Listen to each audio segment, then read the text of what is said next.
Assalamualaikum warahmatullahi wabarakatuh. Alhamdulillahi rabbil alamin. Wassalatu wassalamu ala nabiyyina Muhammadin khatamil anbiya'i wal mursalin wa ala alihi wa sahbihi ajmain wa ba'du.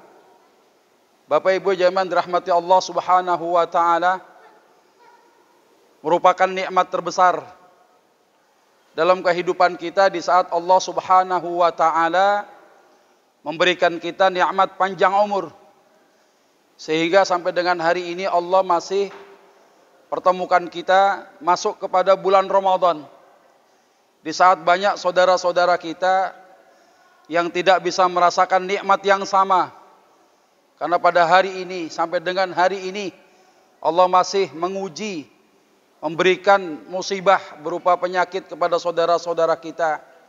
Masuk ruang isolasi, nggak ada keluarga yang menemani, yang nemenin apa? Tabung oksigen aja itu. Yang jadi teman akrabnya selang infus. Jadi Masya Allah, maka syukur kita kepada Allah Subhanahu wa taala atas nikmat yang Allah berikan sampai dengan hari ini kita bisa berjumpa kembali masuk kepada bulan Ramadan. Bapak Ibu rahmati Allah Subhanahu wa taala, orang yang cerdas mereka yang mampu mengambil peluang. Orang yang cerdas di antara kita yang mampu ngambil kesempatan. Karena ketika kesempatan itu hilang, waktu kemudian berlalu begitu saja. Hari ini hari apa nih? Hari Sabtu. Nanti Sabtu yang akan datang adalah makhluk yang baru. Yang kadangkala kesempatan satu dengan kesempatan yang lain amat sangat berbeda tuh. Apalagi ada di antara kita yang sampai dengan hari ini belum sempat berjumpa dengan Ramadan sudah dipanggil Allah Subhanahu wa taala. Kawan-kawan kita akrab, satu majelis ta'lim, satu jamaah telah menghadap Allah Subhanahu wa taala.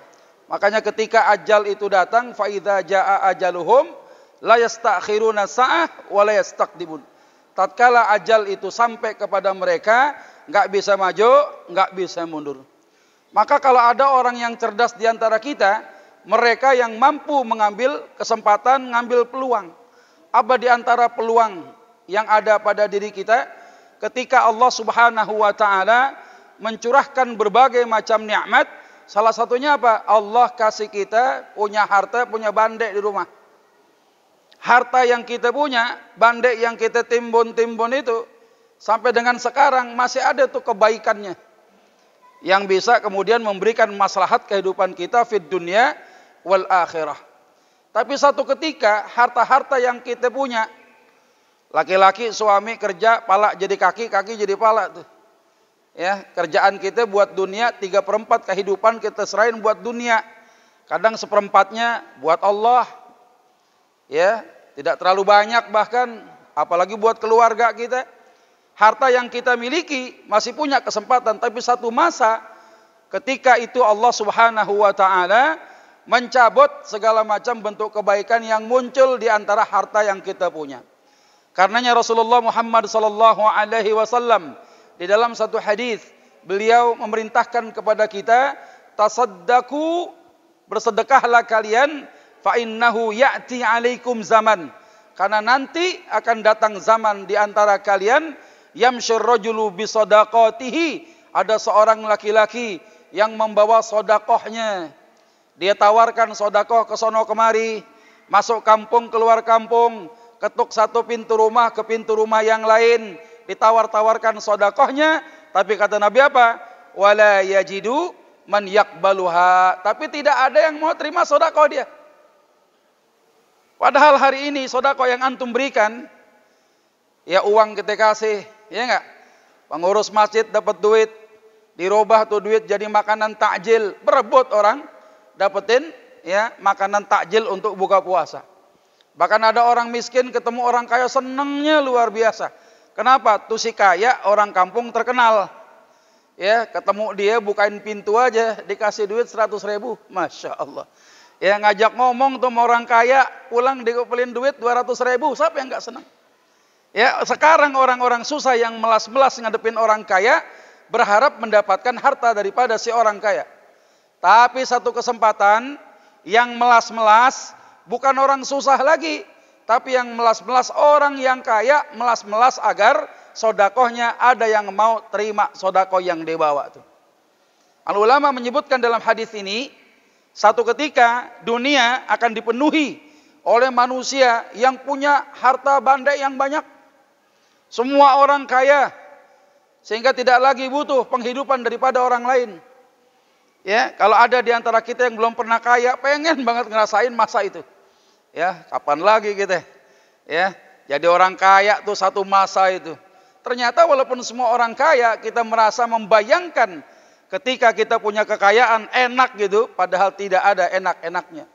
Pembantu yang sekarang nih, yang bantuin bapak ibu di rumah, kalau kita omel-omelin terlambat datang dari pasar, dia nggak nolak, dia nggak marah. Kenapa? Masih butuh gaji dari kita. Sopir yang nganterin bosnya dari rumah ke kantor, kantor ke rumah, kita marahin dia ketika dia telat jemput kita, nggak marah tuh sopir. Kenapa? Masih butuh gaji kita. Tapi satu ketika ada pembantu, ada sopir, siapapun suruh berkhidmah kepada kita, nggak ada yang mau. Kenapa? Sopir kaya, pembantu kaya, bahkan banyaknya harta lebih banyak daripada mantan majikannya itu. Orang kaya semua, punya harta, ya, punya bande, punya emas, ya, sehingga ada orang yang sujud sekali saja di masjid, sekali aja, ya, dunia sama isi-isinya nggak ada apa-apa itu. Karena sujud sekali itu lebih bermanfaat ketimbang, ya, lebih berharga ketimbang dunia sama isi-isinya. Ketika itu kemudian Nabi melanjutkan dalam hadis itu, si orang kaya ini yang bawa sodakoh nyari orang yang terima sodakoh dia, nggak ada yang mau terima sodakoh dia, tiba-tiba ketemu sama seorang laki-laki yang dulu pernah terima sodakoh dia. Betapa senangnya hati si orang kaya ini. Ya fulan ta'al, ya fulan kemari deh. Saya bawa sodakoh banyak banget nih buat antum ini.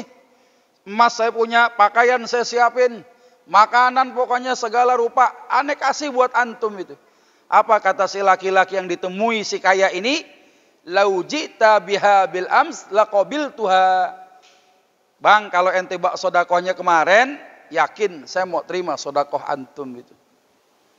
Fa'ammal yaum, akan tetapi hari ini, fala hajata li biha. Tapi hari ini aku enggak butuh sodakohmu tuh. Bayangkan ya, kita punya harta, kita simpen-simpen, ya, kita merasa gaya sama kekayaan kita itu, ternyata tidak memberikan manfaat ketika kebaikannya sudah Allah cabut itu. Satu masa orang nggak butuh sodakoh kita, nggak butuh apa yang kita miliki daripada harta kita. Kenapa? Semua orang kaya, semua orang punya harta semuanya. Karenanya Allah Subhanahu wa taala perintahkan, wa anfiqu mimma razaqnakum min qabli ayyati ahadakumul maut. Infakkanlah sebagian harta yang kami berikan kepada kalian sebelum nanti fenomena kematian akan datang menghadapi salah seorang di antaramu. Ketika meninggal dunia, Allah sedang menceritakan perkara yang gaib, perkara yang belum pernah kita rasain, kecuali kita ngerasain mati, baru ngerasain tuh, ya, orang yang baru terpisah jasad ameruhnya, ya, dia kemudian mengalami bentuk penyesalan.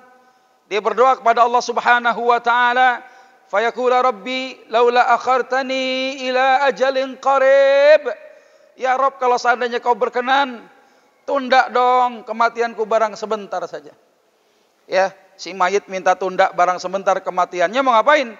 Fa asaddaqa wa akum minas salihin. Saya mau sedekah, saya mau jadi orang baik. Ya, kenapa disebut pertama sedekah? Tidak amalan-amalan yang lain. Mufassir menyebutkan bahwasannya di antara amalan kebaikan kita, amalan yang pertama kali akan Allah perlihatkan di hadapan si mayit ini adalah amalan dalam bentuk sedekah. Yang nguburin mayit, yang gali kubur, melihat zahir tuh kuburan 1 kali 2 meter aja. Tapi dalam pandangan si mayit, ketika dia mensedekahkan hartanya di jalan Allah, dia berwakaf, maknanya sedekahun jariyah, maka seluas mata memandang kuburnya itu. Kalau antum berdiri di jalanan, mata antum yang paling jauh melihat yang mana sejauh itulah. Ya, luasnya kubur orang yang senantiasa ketika hidupnya mengambil kesempatan, mengambil peluang daripada harta yang Allah berikan ini. maka diperlihatkan oleh Allah. Nyesel dia, banyak harta, ditinggalkan hartanya, malah jadi musibah buat keluarganya, nggak soleh, nggak solehah, berebut, tumpah-tumpahkan darah, berselisih, berebut gara-gara harta warisan. Dia nyesel, minta kepada Allah untuk bisa sedekah, jadi orang baik. Tapi lagi-lagi Allah Subhanahu wa taala nyatakan, wala yuakhirallahu nafsan idza jaa ajaluha. Sekali-kali Allah Subhanahu wa taala tidak akan pernah menunda-nunda kematian seseorang ketika ajalnya sudah datang. Waktu hilang, kesempatan hilang, ajal udah nyampe. Kalau sudah ajal sudah nyampe, udah dah kelar urusan.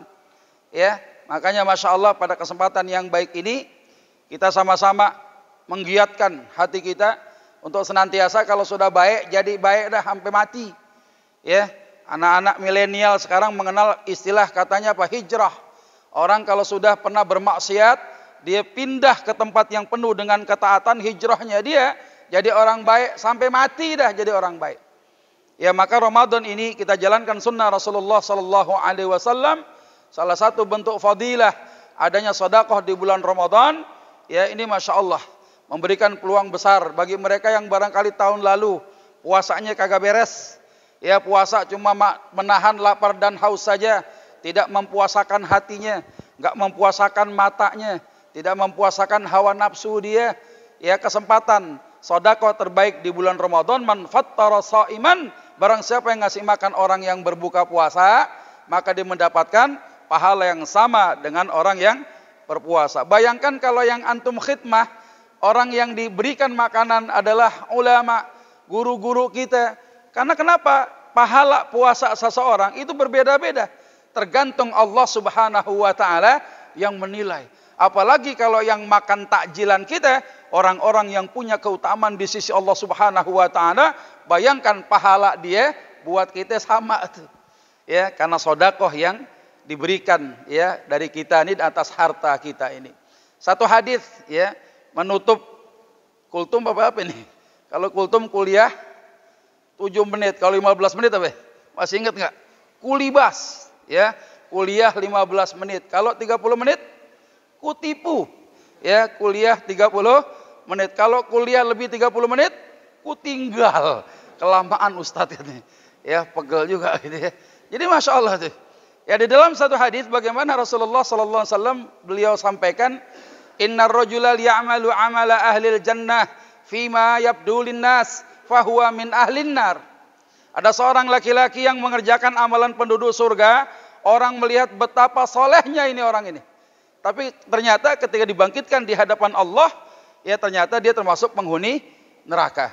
Wa innar rajula liya'malu 'amala ahlin nar fima yabdu linnas fahuwa min ahlil jannah. Ada orang yang mengerjakan pekerjaan penduduk neraka, orang tahu betapa maksiatnya ini orang. Tidak ada satu kemaksiatan pun yang dia nggak kerjain, pasti dia kerjain. Orang tahu semua. Tapi ketika meninggal dunia, dibangkitkan oleh Allah Subhanahu wa taala menjadi penduduk surga. Apa rahasianya keistiqomahan itu? Orang kalau udah baik-baik dah, ya ambil kesempatan terbaik dalam kehidupan kita. Jangan sampai kita sudah baik tertipu ya dengan godaan syaitan yang kadang kala setan minal jinnati wan nas, kawan kadang jadi setan itu buat kita. Ya, yang suka mengajak maksiat, menjauhkan taat kita kepada Allah Subhanahu wa taala, yang kita khawatir sekian puluh tahun kita beribadah, kita tertipu sama satu amalan yang remeh, yang tiba-tiba ajal kita sampai dalam rangka mengerjakan pekerjaan maksiat tadi. Bukan tidak mungkin kematian kita, kematian su'ul khatimah, yang tadinya orang menyangka dia orang saleh, mati dibangkitkan menjadi penduduk neraka. Na'udzubillah. Ada orang penuh dengan kemaksiatan. Ya, kemaksiatan yang begitu luar biasa, dia pengen tobat kepada Allah Subhanahu wa taala. Ya, dia menangis, dia sujud di hadapan Allah Subhanahu wa taala. Orang enggak tahu ya, kematiannya ini dibangkitkan di hadapan Allah, mendapatkan ya menjadi penghuni surganya Allah Subhanahu wa taala. Ada orang bilang bulan Ramadan bulan ampunan. Tapi yang ngomong orang susah. Ya, bulan ampunan apa? Ampun kagak ada beras katanya. Ampun gak punya duit kan ya. Ini Masya Allah nih, ampunan yang Allah berikan. Mudah-mudahan benar-benar kita bisa mendapatkan ampunan di sisi Allah Subhanahu wa taala. Allah hapuskan segala dosa dan kesalahan kita. Yang mudah-mudahan dengan bekal keistiqomahan sampai kita meninggal dunia, kita mendapatkan pahala terbaik di sisi Allah Subhanahu wa taala, keridhaan, dapat surga, jaminan terbebas daripada panasnya api neraka. Itu saja yang bisa disampaikan, semoga bermanfaat. Banyak bicara, banyak salah. Kalau salah saya minta maaf. Kepada Allah sama-sama kita memohon ampunan. Walhamdulillahirabbil alamin. Assalamualaikum warahmatullahi wabarakatuh.